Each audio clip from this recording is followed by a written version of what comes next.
thank God for this opportunity. And we also thank God for our pastor, who, as a matter of fact, is not yet old. Life begins at 60. So I won't say he's old. He's still young also. Because Aaron was saying that even at 80, he was saying that he was comparing his strength at 80 with what he was in 40. So the strength of the Lord is renewed in his life day after day. I appreciate him for the privilege he has given to me. I pray that the Lord's strength will increase upon his life in Jesus' name. Amen. Shall we pray? Father, we thank you for this day again. We give you all the glory for the opportunity to come and congregate before you today. You have gathered us to bless us so that we can receive from you. Lord, we give you all the praise. Accept our thanks in the name of Jesus. Lord, even as we go into your word briefly, we have been blessed since we started this service by diverse ministrations. Now it's the turn for you to speak to us through your word. Spirit of God, come and have your way in the name of Jesus. Let your spirit move here today in the name of Jesus. Your people will not see me, but they will see you in the name of Jesus. I release myself. The choir sang just now that our heart belongs to you. Our life belongs to you. So I release myself. I turn it all over to you. It belongs to you. Father, I ask that you use me the way you want today in the name of Jesus, so that your people can be blessed and your name shall be glorified. Thank you, precious Father, because you will release to us your wisdom in the name of Jesus. In Jesus' name we have prayed. Amen. Today I will speak to us on a topic: engaging the wisdom of God to possess your possession. Engaging the wisdom of God to possess your possession. I don't think I'll be able to finish it today, but we will go as far as the Lord God wants to take us. How to engage the wisdom of God to possess our possession. I want to tell you that anything we need in this life, anything that we can ever desire in this life, can be obtained by appropriate use of God's wisdom. God's wisdom is able to deliver to our hands our inheritance. That destination, that desire of our heart can reach us when we engage the wisdom of God, when we correctly apply the wisdom of God. Is able to deliver to us anything we desire in our lives. And I pray the Lord will grant us this wisdom in the name of Jesus.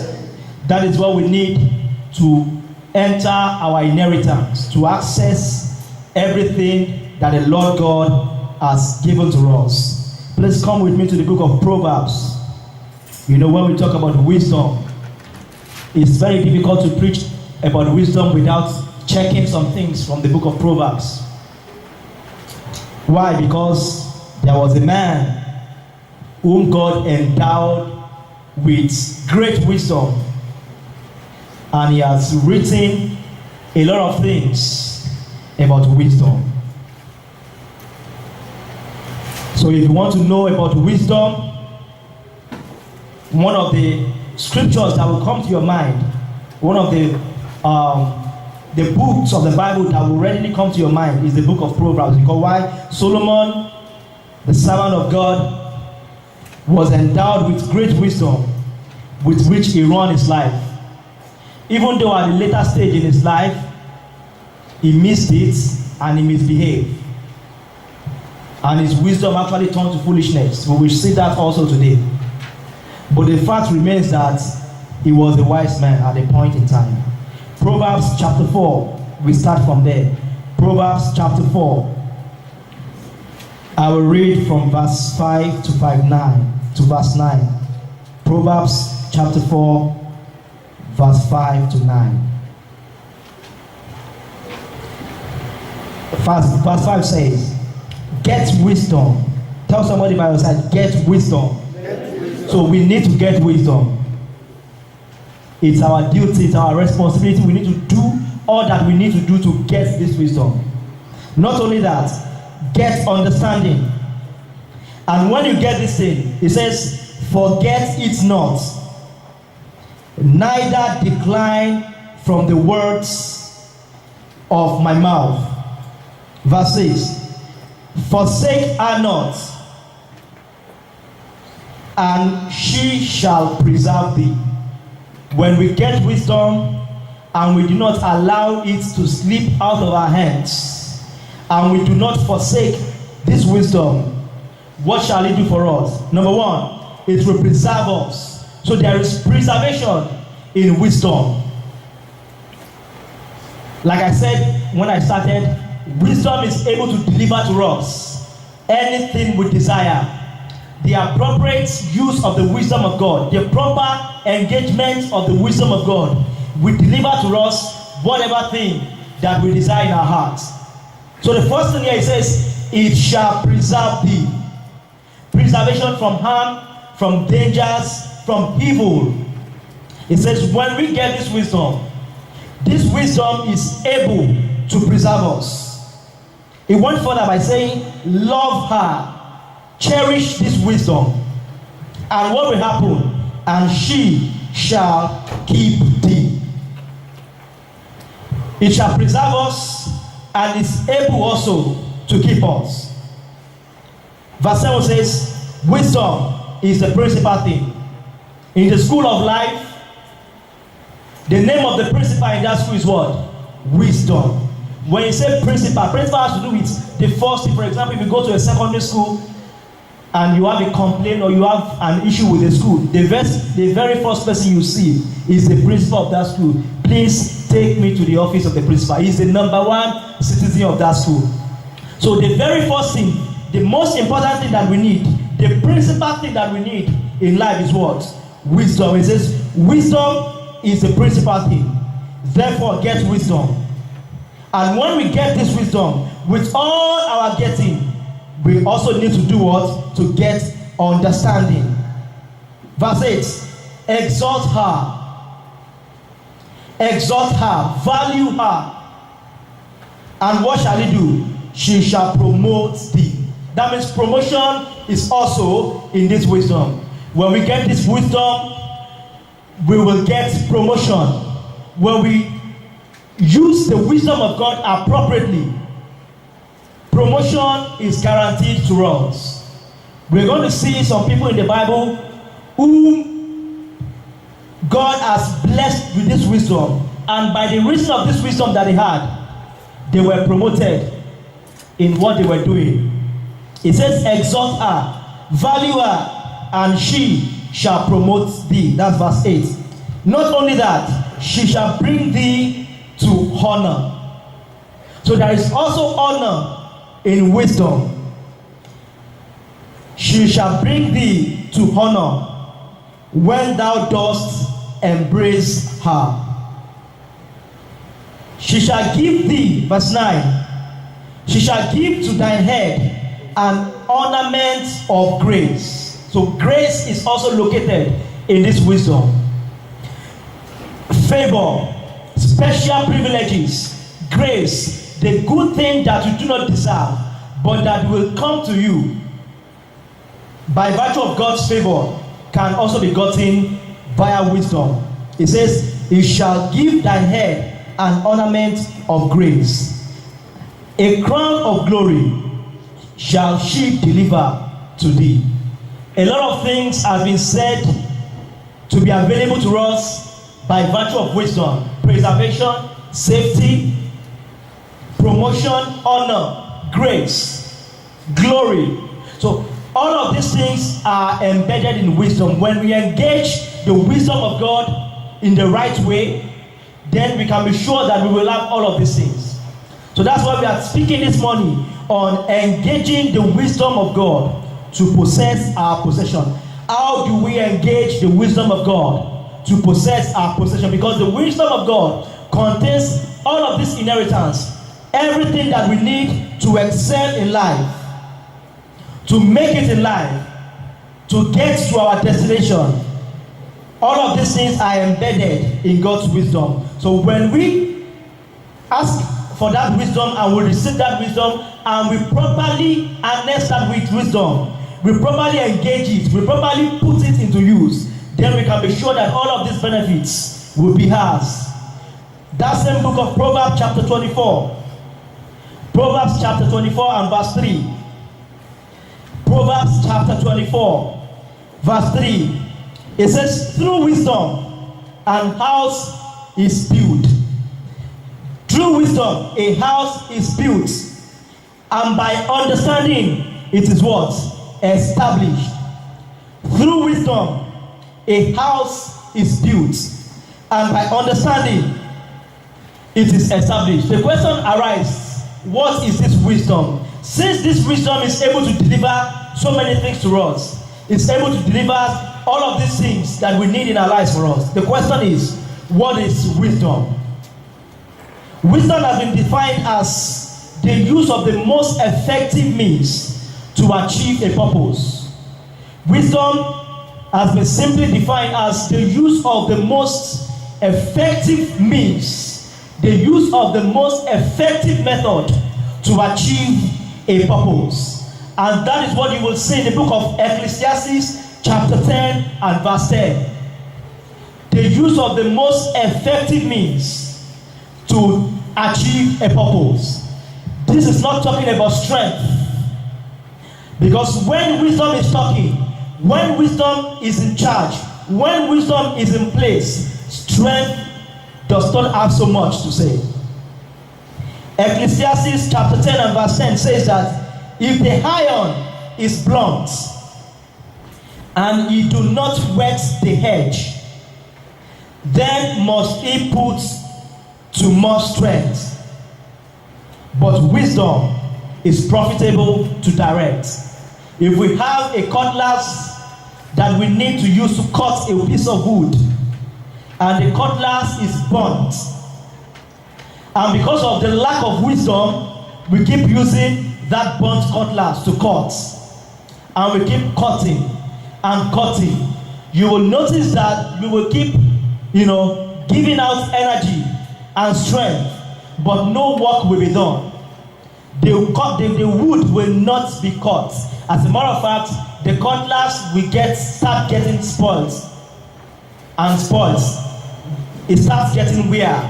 Why? Because wisdom needs to come into place. Even though we have the strength to cut it, to lift the cutlass and keep cutting, but because wisdom is absent, the strength is useless. The strength does not produce a work. No work is done. But it says, when wisdom is in place, wisdom will tell us that the next thing to do is not to keep trying this blunt cutlass, but the next thing is to take a sharpener and file this cutlass. And that will not take more than 2 minutes. And when we file this cutlass, the cutlass is back to work, and we can use it to get our desired work done. So wisdom is engaging or use of the most effective means to achieve a purpose. This has nothing to do with strength. When wisdom is at work, strength does not have so much to say. Wisdom is profitable to direct. I pray the Lord will impart us with great wisdom that we need to run our lives today in the name of Jesus. Amen. We can also define wisdom as laying hold on the ways of God. Laying hold or accessing the ways of God. Laying hold on ways of God in every issue of life. Laying hold on the approach of God, on God's approach to every issue of life. If there is any issue in our lives, wisdom comes into play by telling us to solve that problem in God's own way. Laying hold on the ways of God, or on God's approach to every issue of life. It can also be defined as knowing from God's word, knowing from God's word which way to go. Wisdom can also be defined as the knowledge from God's word, the knowledge of which way to go, and how to handle situations to make them produce desired results. Wisdom is knowing from God's word which way to go and how to handle situations to make them produce desired results. When there is a situation that confronts our life, our ability to lay hold on God's word, our ability to engage the word of God to tackle that situation so that we can get our desired result, so that we can obtain our desired results. That ability is called wisdom. When we lay hold on God's word to tackle or solve the problems or issues around our life, that is what I call wisdom. Simply put, wisdom is knowing how to make it in life by God's word. Wisdom is knowing how to make it in life from the word of God. Wisdom is how to pursue our life in line with the will of God, how to excel in all that we do, how to prosper in our ways, how to make it in life from the word of God. Wisdom can be simply put as how to make it in life, and I believe every one of us want to make it in life. Every one of us want to get to our destinations in life. Nobody wants to live as a mediocre. All of us want to become celebrities. So wisdom will teach us how to get to that end, that expected end, how to make it in life from the word of God. Wisdom will help a student how to the best way, the best approach to your studies so that you can achieve the excellence that you desire. Wisdom will help you in your business to practice that business in line with the will of God so that you can get maximum profits. Wisdom is knowing how to make it in life from the word of God. And by this, I'm not talking about common sense. I'm talking about scriptural sense, because I said it is from the word of God. So it is not all about common sense. It is scriptural sense. And this scriptural sense that I'm talking about sometimes does not make sense to a common man. For example, when the Bible says, to receive, you must give. It's not a common sense. Because natural man will say, to receive, I must keep and want to get more. But God is saying, no, to receive, you must give. He that scatter is the one that receives. So that is not a common sense, but it's scriptural sense. But that is wisdom. So sometimes this wisdom will not make sense. For example, the Bible says, let who is weak say, I am strong. You have headache. You are running temperature of 40 degrees. And you are still saying that I'm okay, I am strong. That is not common sense. That is scriptural sense. And that is wisdom. Because the Bible says, let him who is weak say that I am strong. So that does not make sense to the natural man. And that's why I said it is not common sense. It is scriptural sense. So this wisdom sometimes will not make sense to the common man. And that's why the Lord God says that his thoughts are higher than our thoughts. If you look at the book of Isaiah chapter 55. Isaiah chapter 55. I will quickly read verses 8 and 9. Isaiah 55 verses 8 and 9. I'm talking about engaging the wisdom of God to possess your possession. Anything you desire in this life can be gotten, can be obtained by the proper use of the wisdom of God, by the proper engagement of the wisdom of God. When you engage or apply the wisdom of God appropriately, you can have whatsoever thing that you desire. Isaiah chapter 55, I will read verses 8 and 9. The Lord God says here, for my thoughts are not your thoughts, neither are your ways my ways, saith the Lord. The way I think, the Lord God says, is not the way you think. When I say you should scatter to receive, I know that is not what you think. You want to hoard that little which you have. But I'm saying that when you hoard that little that you have, you will never receive. It is until you scatter, you let it go, that is when you receive. It says, my thoughts are not your thoughts, neither are my ways your ways, saith the Lord. For as the heavens are higher than the earth, so are my ways higher than your ways, are my thoughts higher than your thoughts. So the wisdom we are talking about does not make sense to the natural man. It is higher than the level of reasoning of the ordinary man. It is higher than the level of imagination, the level of thoughts of the ordinary man. It is operating at God's level, operating at God's mentality, operating at heaven's frequency, operating in the mind of Christ, so that we can achieve that which God has destined for us to achieve. And I want to tell you that in this end time, God wants to showcase his wisdom through the church. God wants to make a showpiece of what his wisdom can deliver to the whole world through his church. God wants to demonstrate his wisdom, what his wisdom can deliver into the life of men through the church. And you and I are supposed to be part of whom God is going to use to showcase this manifold and great wisdom.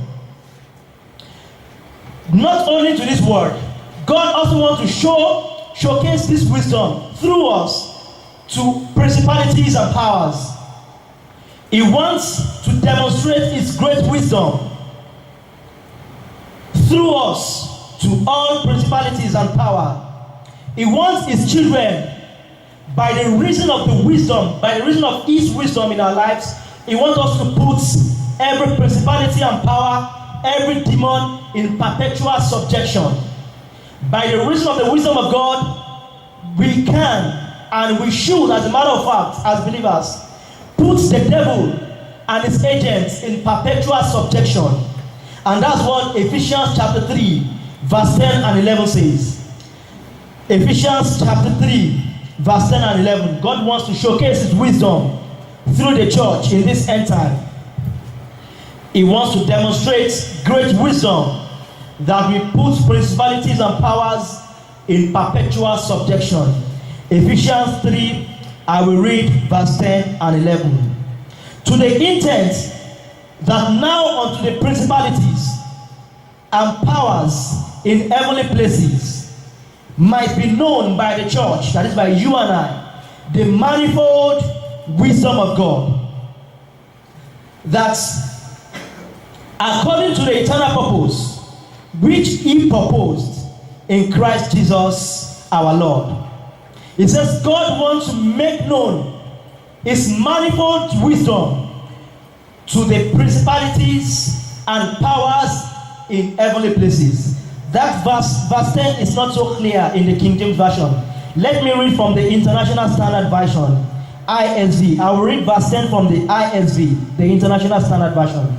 It says this, it says, he did this, that is, God did this, so that now, through the church, that is, through you and I, the wisdom of God, in all its variety, in all its dimensions, the wisdom of God, in all its variety, might be made known to the rulers and authorities in the heavenly realm. So God wants to use you, God wants to use me to show or to display his great wisdom in this end time. God wants to use us by exhibiting his wisdom in us that will silence every demon, that will silence every principality and every power. What that means is that No matter the number of demons that are connected to your problems, God's wisdom is able to knock them down. When God displays his wisdom to us, this wisdom puts the demons, the principalities, the power, the rulers of darkness in high places. This wisdom silences them. It puts them in perpetual subjection. The display, the demonstration of this wisdom in us silences the devil. Don't forget I said wisdom is what? Laying hold on the word of God to achieve your purpose. Wisdom is engaging the most effective way to get a particular assignment done. Wisdom is tackling any issue around your life from the word of God, or from the standpoint of the word of God, through the word of God.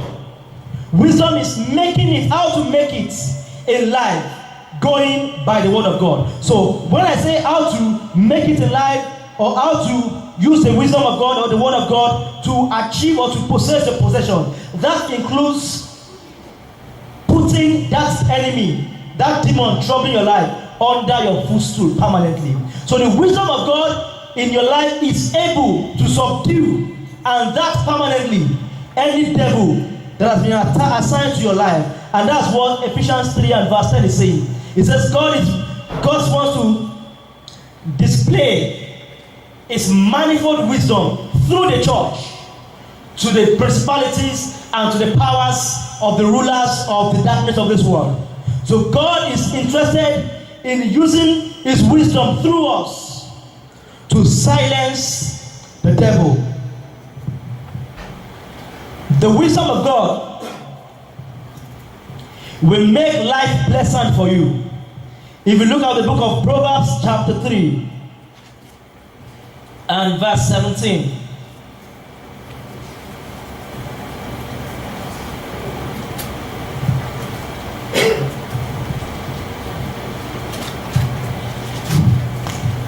Wisdom will make life pleasant for you. Proverbs chapter 3 verse 17. Talking about wisdom, it says, our ways are ways of pleasantness, and all our paths are what? Peace. The way of wisdom are pleasantness, and I believe all of us want pleasantness in our lives. The ways of wisdom are pleasantness. It brings sweetness to our paths. It brings sweetness, gladness, pleasantness. And all our paths are what? Peace. So when we operate in the wisdom of God, life becomes pleasant for us. Life becomes sweet for us. Life becomes enjoyable for us. Life becomes pleasant, so much so that we won't even know the meaning of problems any longer. When we operate in God's wisdom, our life becomes pleasant, such that even when difficulty comes our ways, the wisdom tells us that this problem or this difficulty is not beyond us, that we are able to overcome it. This same wisdom will remind us of what is written in 1 Corinthians chapter 10 and verse 13. You know, it reminds us what is written in 1 Corinthians chapter 10 and verse 13, which says that there is no problem that is coming our way that has not happened before, and that in every problem God is able to give us or to provide a way of escape for us so that we are able to bear it. So even when problems and when challenges comes, this wisdom reminds us of this scripture, and we quickly gather confidence that this thing is not anything different. It's not a strange thing. God is able to deliver me from it. God is able to provide a way of escape from it. God is able to make me bear it. And as such, we will not be weighed down.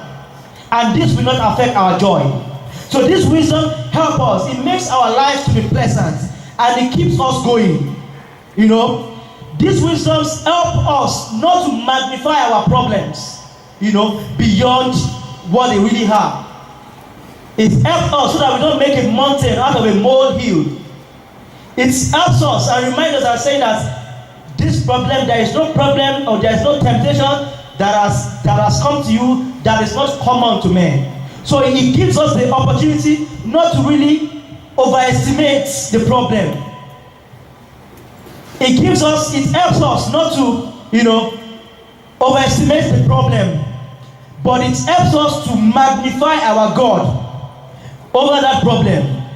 It gets us stay encouraged in the Lord that our God is bigger than any problem. As a matter of fact, sometimes in that challenges, in that problems, it brings a song to our mouth and says, bigger than all my problems, bigger than anything, even though you are going through those problems. But that wisdom brings this song to your mind, and you keep singing it. God is bigger than every mountain I cannot see, bigger than all my problems. So this wisdom of God stirs up these things in you, and by the time it stirs up this confidence in you, your faith gets strengthened, and the Lord begins to open you up to steps to take to get out of those problems.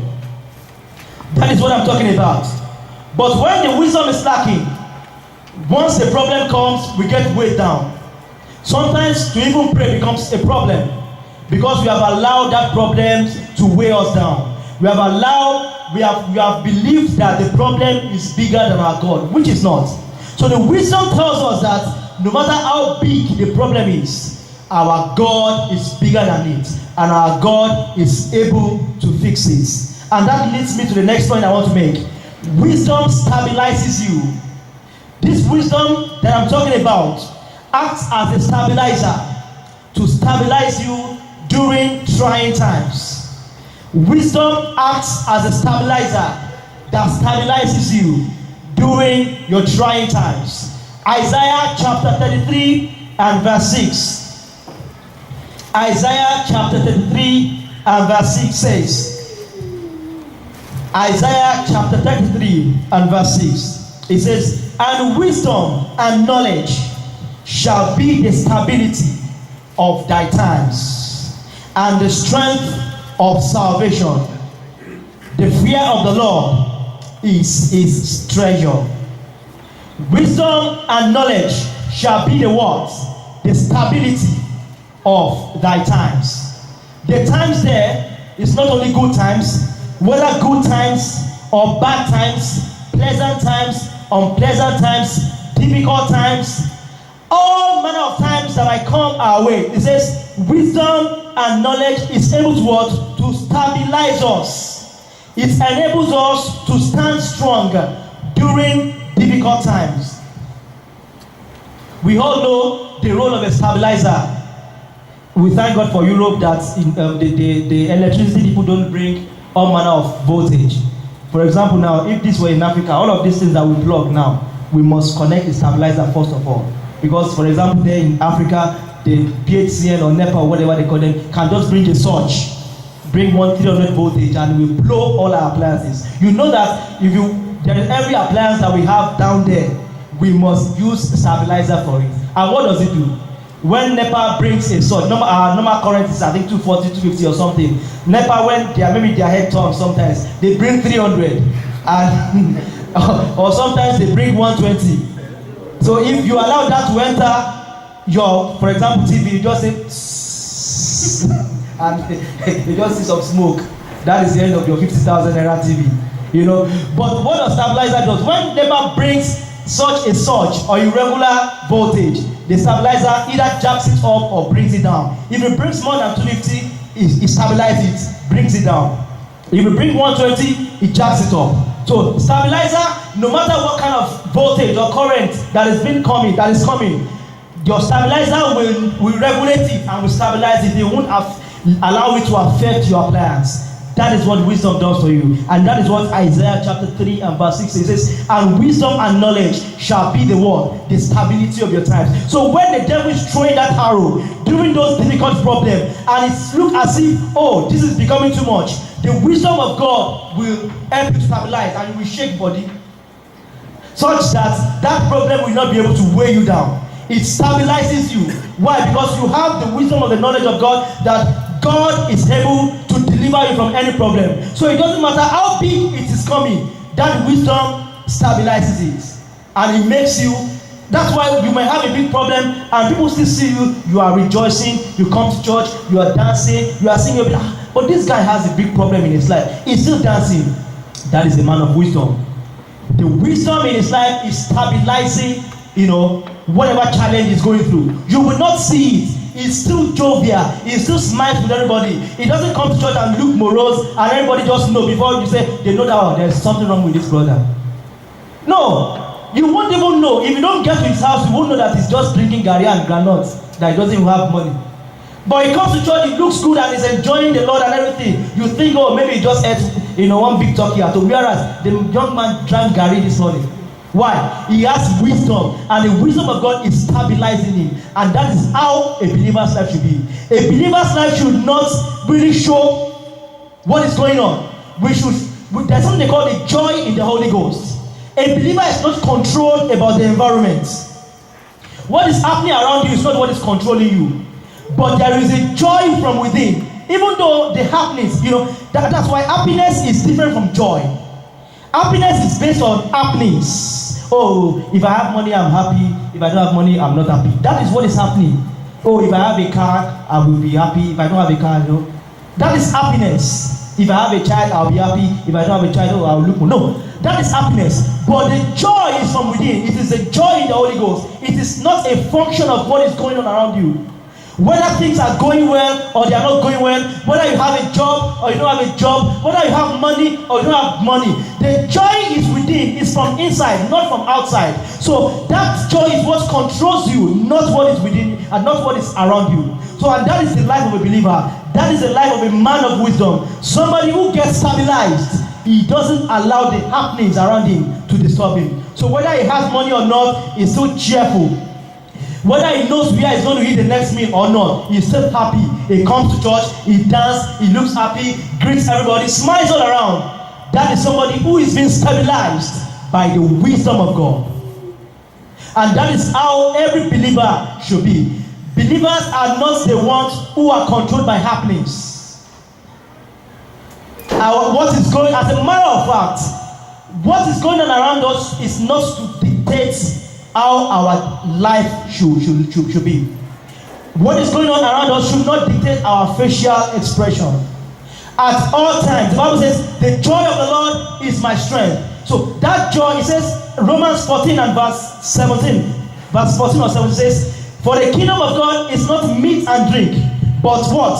Righteousness, peace, and joy in the Holy Ghost. Those are the three components of the kingdom of God. And these three components must be established in the life of a believer.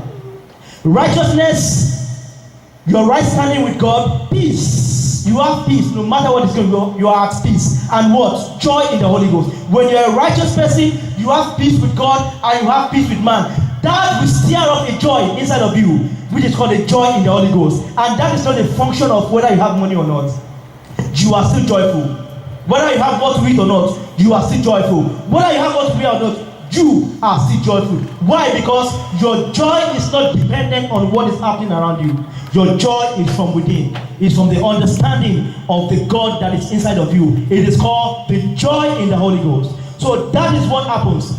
Wisdom stabilizes us, and it does not allow us to be weighed down. It does not allow anything to steal our joy or to reduce our excitement in the Lord. So this wisdom, when we have it will be difficult for people to even say whether we have problem or not. Because you are always excited. You understand that even though I have this challenge, but I know that it is temporary. That condition cannot be permanent. So I will not allow the devil to steal my joy. I will keep being faithful. I will keep being joyous. I will keep being serving the Lord. I will keep doing that which I'm doing. To put the devil to shame and to tell the devil, to send a message to the devil that, see, no matter all you're doing, you cannot steal my joy. You cannot steal my joy. My joy is from the Holy Ghost. And as long as I am still a child of God, I have the Spirit of God in me, the Holy Ghost controls my life, then that joy remains, no matter what is going on around me. So this wisdom stabilizes us. It does not allow us to get weary or disturbed when we are passing through difficult times. It stabilizes us and it keeps us forging ahead in spite of terrible challenges that we may be going through. I pray the Lord will baptize us with His wisdom in the mighty name of Jesus. Amen. Now, we have seen so many things that this wisdom will do for us. The question now is, how do I get it? What is the requirements for this wisdom? Requirements for God's wisdom. Requirements. You know, before in Nigeria, before you enter a university, you must have 5 O-level credits, including math and English. I think some polytechnics can waive English. Maybe they say, okay, if you have math, you don't have English. But if you want to go to a good university, you must have 5 O-level credits with what? Including math and English. That is the requirement. You must score more than 200 in JAMB. If you score 199, sorry, you will go to one private university. Maybe Pennsy, the Oxford University, or Covenant University, or one of those private. But if you want to go to the good university like Obafemi Awolowo University, you will score more than 200 in JAMB, and you must score 5 O-level credits. So these are the requirements. So in the same way, requirements for God's wisdom. Psalm 111, verse 10. Psalm 111. It's a popular one that we all know, but it's good that we remind ourselves again. Psalm 111, Psalm 111, verse 110. Psalm 111, verse 10. It says, the fear of the Lord is what? The beginning of wisdom. A good understanding have all they that do His commandments. His praise endureth forever. So the first requirement, or the requirement for this wisdom we're talking about is what? The fear of the Lord.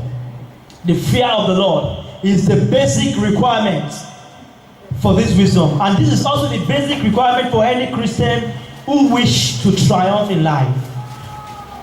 You want to succeed in life despite the economic, what do they call it, crunch, or the downsizing in your company, or the retrench, or they have so many of the economists will give us so many English for it.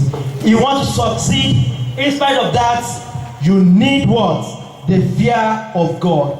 This fear of God is the basic requirement for any Christian who wants to triumph in life. And it's also of vital importance to anyone who desires to register in the school of wisdom. Just like I said, the requirement to enter the university, the requirement to enter the school of wisdom by the gate of that school. Show me your papers. Fear of the Lord. They will enroll you. So that is the requirement to enter that school of wisdom. That is the requirement to get enrolled in that school. The man who walks in the fear of the Lord has automatic access to supernatural wisdom. Anyone who walks in the fear of the Lord, anyone who operates in the fear of the Lord, anyone who is conscious of the fear of the Lord has automatic access to supernatural wisdom. You will see that in the life of Joseph. If you look at the book of Genesis chapter 41, you will see that in the life of Joseph. Wisdom lifted Joseph to a position of authority, and he became the ruler of Egypt. He became a ruler in a strange land. Wisdom lifted him up into a position of authority. Genesis chapter 41, we read verse 39 to 41. Joseph is a very good friend of us in this church. All of us know about him. But let us look at some few verses and see how wisdom lifted him up to that position of authority. Genesis chapter 41. I will read verse 39 to 41. And Pharaoh said unto Joseph, for as much as God has showed thee all this, there is none so discreet and wise as thou. Joseph has just interpreted Pharaoh's dream. And Pharaoh came to the knowledge of the fact that if God could have shown you all of these things, then there is nobody that is as wise as you. And that was where we started. Ephesians 3:10, it says that to the intent that God will want to display, exhibit His wisdom through the church to the principalities. I said God wants to demonstrate and display His wisdom to the world through us, his children. And this is what God did in the life of Joseph. God displayed manifold wisdom through Joseph, and Pharaoh himself came to bow and acknowledge this wisdom. He says, because God has shown you these things, there is no one so discreet, so prudent, and wise as thou art. Thou shalt be, because of this, thou shalt be over my house. That's verse 40. And according unto thy word shall all my people be ruled. Only in the throne will I be greater than thou. Verse 1. And Pharaoh said unto Joseph, see, I have set thee over all the land of what? Of Egypt. What made Joseph qualified for this? The wisdom of God, the display of the wisdom of God that he showed, he exhibited in the presence of Pharaoh. He has enrolled in the school of wisdom. Don't forget I said the enrollment requirement was the fear of the Lord. So Joseph had earlier on enrolled in that school of wisdom by possessing the fear of the Lord. That is what you will see in chapter 39 and verse 9 of that same Genesis. One of my favorite lines of the scripture, Genesis 39 verse 9. It says, how then can I do this great wickedness and do what? And sin against God. That is what is called the fear of God. When the offer of adultery came to him on a platter of gold, Joseph did not want to soil his report sheet. He wanted to make sure that that requirement for wisdom is still intact. And he said to that woman, how then can I do this word, this great wickedness, and sin against God? Genesis 39 and verse 9. So that was the requirement he possessed. So Joseph possessed that requirement, which was the fear of the Lord. And before we know it, the wisdom that he needed to promote him to the high level that he was going came to him. So the fear of the Lord is the primary and the basic requirement for us to obtain this wisdom. What about Daniel? When Daniel arrived in the scene, he said something. He says, I will not defile myself with what? With a portion of the king's meat. And because he said that, what happened? God lifted him. And Daniel became relevant for about 3 or 4, generations of king. He served with the king in the first term. Another person came, he served the second term, third term, and fourth term. Why? Because he has enrolled himself in the school of wisdom by possessing the fear of the Lord. He says, and Daniel proposed in his heart that he will not defile himself with the portion of the king's meat. I tell you this afternoon, purity will give you access to the instructions of wisdom, which will lead to your distinction in the heart. Purity, a life of purity, will give you access to the instructions that you need, the instructions of wisdom, which will lead to your distinction in life. Purity was what Joseph exhibited. Daniel did the same, and we saw that God elevated them and took them to the place of honor. I pray, Lord, that the Lord will baptize us with great wisdom this afternoon in the name of Jesus, and He will lift us to the place of honor in the mighty name of Jesus. Psalm 25 verse 12 to 14. Psalm 25, I will read verse 12 to 14. Psalm 25 verse 12 to 14. Don't forget, we are talking about engaging God's wisdom to possess your possession. How to engage the wisdom of God to possess your possession. Anything we desire in life can be gotten, can be obtained by the correct application of the wisdom of God. Psalm 25 verse 12 to 14. The fear of the Lord, the basic requirement to obtain the wisdom of God. Verse 12. What man is he that feareth the Lord? Him shall he teach the way that he shall choose. Seest thou a man that fears the Lord? It says, God will do what? Will teach this man in the way that he shall choose. So, if you fear the Lord will teach you the strategies you need for that business. what people don't know about that business that is important to make it. If you fear the Lord will do what? Will teach you, will bring those ideas into your mind. And when you use that ideas, you excel. As a student, when you fear the Lord and you're about to write an exam, you don't have to spend all the hours reading because it's possible to read and still fail an exam when you don't read what you're supposed to read. So the fear of the Lord will help you. God will instruct you.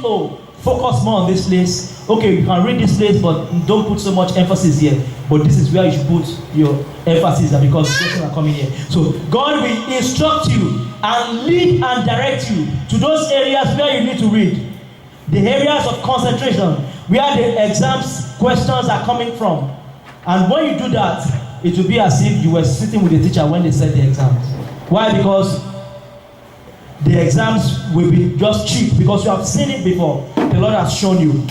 It says, what man is he that feareth the Lord?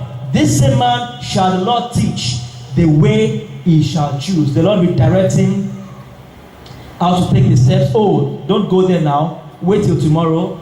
Do this and do that. That is the way the Lord God will be ministering that into your spirit. And when you take and yield to those steps, you will see that you will get to your destination quicker than you can ever imagine. Verse 13. His soul, the soul of this man, this same man that fears the Lord, shall dwell at ease, and his seed shall inherit the earth. It now says in 14, the secret of the Lord is with them that fear him, and he will show them his covenant. The secret of the Lord, the secrets, the things that are hidden from man, those things that are necessary for that business, that are necessary for that job, that are necessary for that class that you have. God has them, and it's even hidden, from people of the heart. But because you fear the Lord, because you are walking right in His sight, because you are in tandem, you are in agreement with the Lord, God will reveal that secret to you. It says, the secret of the Lord is with them that fear Him, and He will show them His covenant. The Bible says concerning Jesus, when Jesus began to teach, even though at a very tender age, people marveled, and it says, what manner of wisdom is this? What kind of wisdom is this? When Jesus began to teach, and the professors of those days were asking questions, and He was answering, the teachers of the law were asking Him questions, and He was applying the wisdom of God to answer those questions. They marveled and said, what wisdom is this? But Jesus was able to demonstrate that wisdom simply because He did not play with sin. Jesus feared the Lord God who has sent Him, and He made sure that His ways was perfect before the Lord, and the Lord opened Him up to unlimited wisdom. That way, He has fulfilled the primary requirements, which is the fear of the Lord. He has fulfilled the primary requirements that is necessary to register in the school of wisdom. So as you fulfill that requirement, which is the fear of the Lord will open you up to great depths of wisdom in the name of Jesus. And men will begin to wonder that what manner of wisdom is this in the name of Jesus. The fear of God allows the life of God to have a free course in a man's life. When you fear the Lord, the life of God has a free course, a free flow, a free movement in our lives. And this makes it impossible for us to be under any form of physical, mental, or spiritual attack. When the life of God has a free flow in us, when the life of God has a free course in us, it will be difficult for us to be under any form of physical, mental, or spiritual attack. Psalm 119 and verse 98. Psalm 119 verse 98 says, Psalm 119, the longest chapter in the Bible, Psalm 119 verse 98. It says that, thou through thy commandments hast made me wiser than my enemies. Through thy commandments thou hast made me wiser than my enemies, for they are ever with me. Because your commandments are ever with me, because I fear you always, because your will is all what I seek to do always. You have made me to be wiser than all my adversaries. You have made me to be wiser than all my enemies. And you know that when a man is wiser than his enemy, it knocks him down cheaply, isn't it? When you are wiser than the person that is running after you, there's no way he cannot catch you. You are wiser than him. You will keep escaping. Why? Because the Lord has made you to be wiser than your enemies, and it will be very easy for you to knock that enemy down. And that is why it will be easy for us all to knock down every enemy of our lives in the name of Jesus. Amen. The enemy knows this, and that is why one of the first things he does is that he does not want us to please God. He does not want us to fear the Lord. He wants to do all he can do to make sure that we are not in right standing with God. That is the first strategy. He wants to put an accursed thing in our camp so that God can be angry with us. So that he himself will be the first person to go and tell God, see the person you want to defend. Look at him. Yesterday he did what you asked him not to do. So the enemy will not want us to fear the Lord. He will not want us to operate in the fear of God. He will not want us to please the Lord, because he knows that is where our strength lies. He knows that if you are the type that fears the Lord, you will always operate in the realms that are above him. He knows that when the commandment of the Lord are readily with you, you are readily obeying the commandment of the Lord, God will make you wiser than him. So he does not want you to obey the Lord so that he can keep on being on top. But when you readily obey the Lord, God makes you to be wiser than him, and you stay on top of him. Don't forget Proverbs or Psalms 25 and verse 14 that we read. It says, the secret of the Lord is with them that fear him. The secret of the Lord, the secret that you need, that will work out your breakthrough, that will lift you up, that will make you subject your enemies. It says this word is with them that fear the Lord.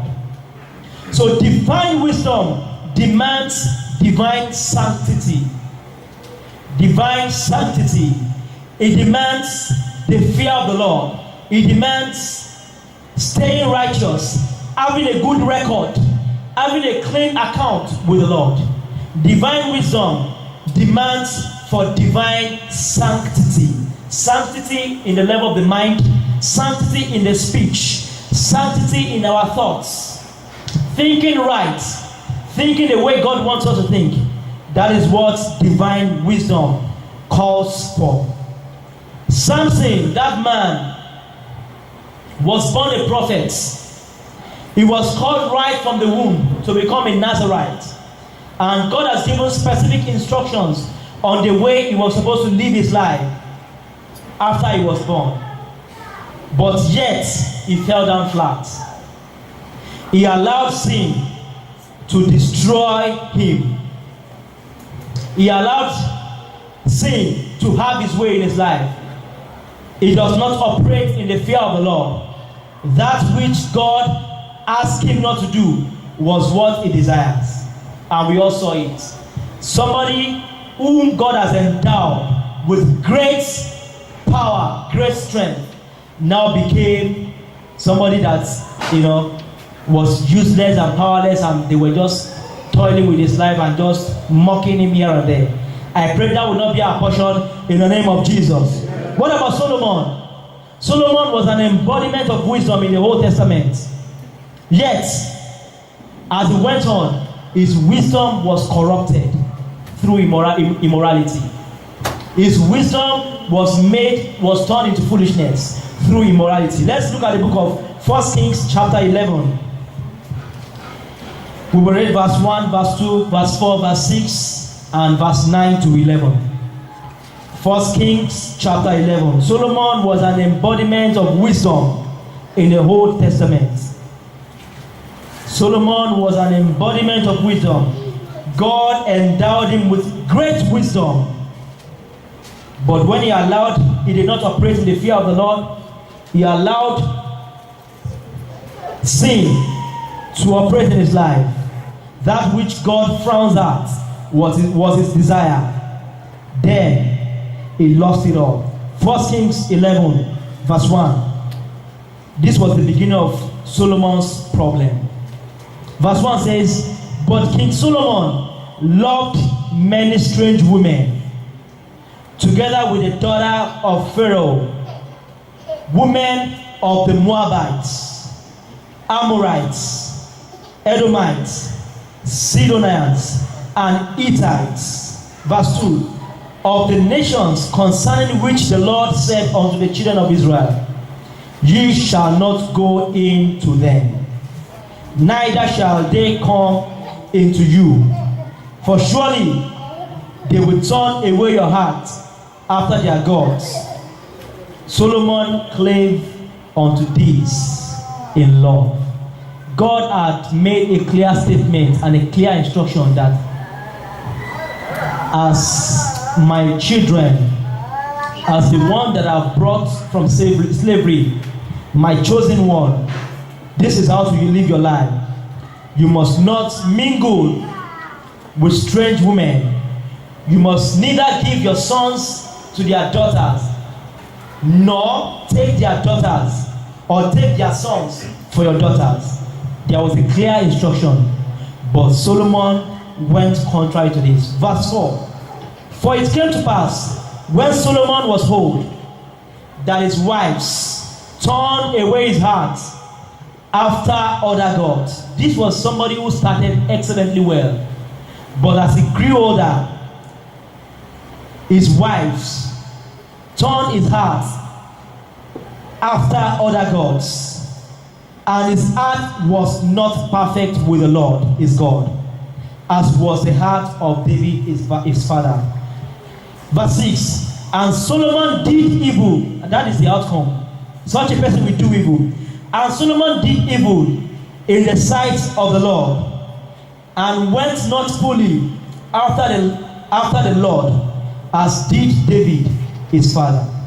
9, verse 9, "And the Lord was angry with Solomon, because his heart was turned from the Lord God of Israel, which had appeared unto him twice." Verse 10, "And had commanded him concerning these things, that he should not go after other gods, but he kept not that which the Lord commanded." In other words, he did not fear the Lord. 11, "Wherefore the Lord said unto Solomon, For as much as this is done of thee, and thou hast not kept my covenant and my statutes, which I have commanded thee, I will surely rend the kingdom from thee, and give it to your servants." I tell you, the downfall of a man begins when that which he desires to do is that which God had commanded him not to do. It was clear in the life of Solomon. His downfall began when he began to marry strange women, which eventually turned his heart away from fearing the Lord. Solomon's wives turned his heart away from the Lord. The Lord, who was the source of his wisdom, Solomon's wives, Solomon allowed his wives to turn his heart away from the Lord, who is the source of his wisdom. And that's why his wisdom was converted into folly. So at the end of his journey, everything was vanity to him. Because if we look at the book of Ecclesiastes chapter 1, verse 1 and 2, he said, everything is what? Vanity. I mean, why won't it be vanity?